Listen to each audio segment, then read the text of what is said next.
Welcome back. All right, so news of the day video for all you fine people for your Saturday, August the 24th.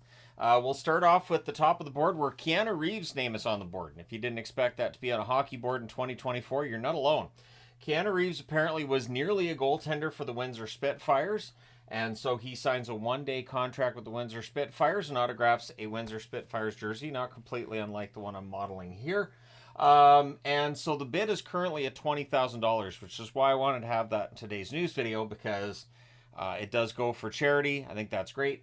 The buy now bid is $50,000. So if you have 50 grand in the bank and you're like, I'm not sure what I'm going to do with it, I don't know that I'd use it for a Keanu Reeves jersey, but it's there if you want to get that buy now bid.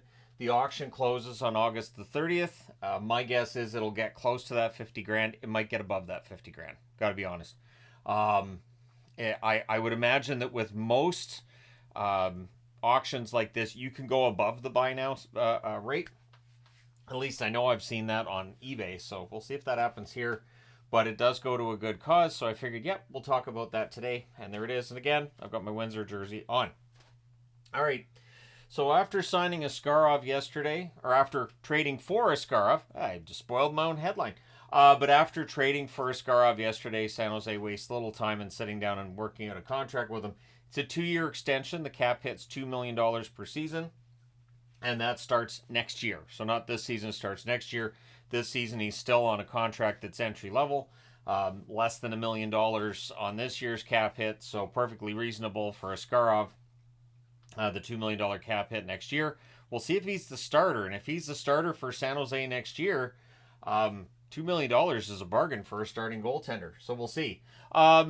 Really encouraging news for people who are waiting around like, all right, so hockey soon. And there are some. I know we're in the minority, but there's some of us. Ice installation videos are making the rounds. The Canucks did one yesterday. I think I saw Tampa Bay doing one. I think Detroit's done one. Various teams around the NHL putting the ice in. Of course, we're a couple of weeks away from the start of training camp. So you get the ice installed. Players will come out and practice a little bit. Just, make sure they're in shape, that kind of thing.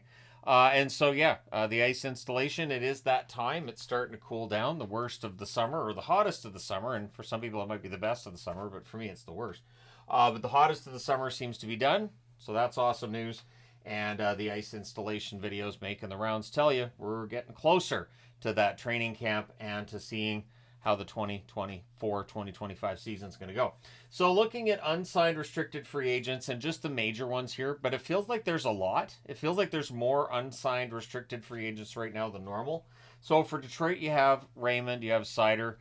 Berggren's unsigned as well, but Berggren, it shouldn't be expensive for him. Jarvis, of course, in Carolina. There's been rumors that they're close on an 8-year extension. Perfetti in Winnipeg, haven't heard that they're close. Harley in Dallas is going to be an interesting one because he had 15 goals this past season.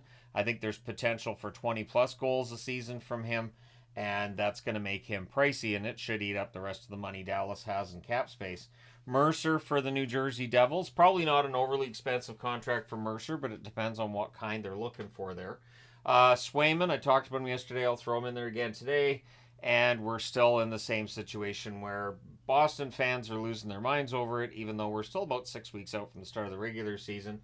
Nick Robertson in Toronto. Early in the summer, it was reported that Robertson kind of would like a change of scenery.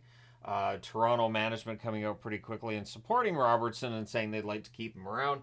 I think Robertson has a lot of potential, so we'll see what happens with him and the Toronto Maple Leafs. Tomasino, still out there for the Nashville Predators. And Kaliev in LA, who had a really rough season. It'll be interesting to see if the Kings sign him and bring him back, or if he needs a change of scenery, or what happens there, because certainly with the talk around him over the last 12 months, a change of scenery wouldn't be a huge surprise when it comes to Kaliev. Now, unsigned, unrestricted free agents, because I've seen a lot of people asking, who else is out there? There's not a lot if you're looking for a fix on your roster right now. So you have James Van Riemsdyk, who had a good year for the Boston Bruins, but he has slowed down. Tyler Johnson, who had a decent year with Chicago, but has he slowed down? Yes. Justin Schultz, Kevin Shattenkirk, a couple of blue liners there. Could be a third pairing option for a team. In terms of goaltenders, you have Kevin Lankinen. I'm not sure why nobody has signed Lankinen. He hasn't got a tryout. There must be something beyond the stats the general managers just aren't sold on when it comes to Lankinen. Martin Jones, who wherever he goes, he seems to generate wins. And again, I've said, and I'll say it again here, I wouldn't mind seeing the Canucks give him a tryout, considering the current issue with Demko, who apparently is going to miss the preseason. So we're up to now the Canucks. Yeah, he's going to miss the preseason. So yeah, bringing in Jones I think would be smart. We'll see what they do. Kalen Addison, who his stock really fell off during the season, of course. Tyson Berry, who had a bit of a rough year for Nashville, but he can still do power play. Like a second power play unit option, sure. Third pairing, yes. Mike Hoffman, who has dropped off production-wise the last couple of years, and Max Pacioretty, who had a rough year in Washington. He did provide them with some veteran presence here and there, but yeah, the goals are kind of sort of gone. So we'll see how many of these players get tryouts over the next few days. That's basically how this works, is that the players, the veterans who go unsigned throughout the summer usually end up getting tryouts, and then they will either get a contract or they end up out. I also wanted to put in here, and I'm wearing the hat for it as well, Play On, which I was out to see parts of the playoffs for last weekend. They're, of course, having that same environment, same idea in Kelowna next weekend. I'm not going to be going up to Kelowna for this. It's on August 31st and September 1st, so next weekend. And that is the end of the Play On run for this summer. I hope that through just having these in Surrey and now in Kelowna, and just, having the media reporting on them as well, and I hope with what I've been doing through the channel and various other social media, promoting this, I hope that it does really well and that next summer it can be more of a cross-Canada thing, as it was at one point. So we'll see, but it's fun playing street hockey. We're going to have a street hockey game, I'm hoping, tomorrow.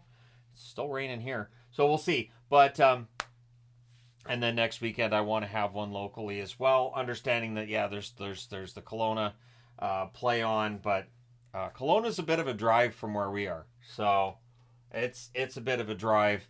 And so it's not really all that feasible for us. But if you're able to go out to that, I think it'll be fun. They do hand out medals. They give out the nice Hockey Night in Canada jackets as well. Really like the Hockey Night in Canada jackets. I don't have one. I have the idea of maybe just getting the patch, getting a blue jacket. And this is where the fact that I married somebody who's really good at sewing things comes in sort of handy. But so there you go. Let me know your thoughts in the comment section below, as always. Where do you think these free agents end up? How long do you think we're going to go with this many big names unsigned amongst restricted free agents? Jarvis, Raymond, Perfetti, Harley, Swayman. Like these are big names, and obviously Sider there too for Detroit, right? So you have to think a lot of these are going to get signed. But is there a danger that we're going to see maybe one of these guys not get signed by the December 1st deadline? Because remember, with restricted free agents, if you don't sign by December the 1st, you're not going to play that season in the National Hockey League. So there's definitely some danger with these as the season rolls on. But let me know your thoughts. Don't forget to hit like and subscribe in the event you haven't done so already. And by all means, if anybody wants to spend that kind of money on a Keanu Reeves jersey, again, it goes to charity, so that's great. I'm not. I'm just going to straight out say, nope. Not looking at my bank account or anything and going, well, yeah, I could spend $25,000 on a jersey, or potentially 30, or wherever this ends up 5 days from now, 6 days from now. No. So, anyways, but thank you guys so much for all your support as always. I will talk to you again soon.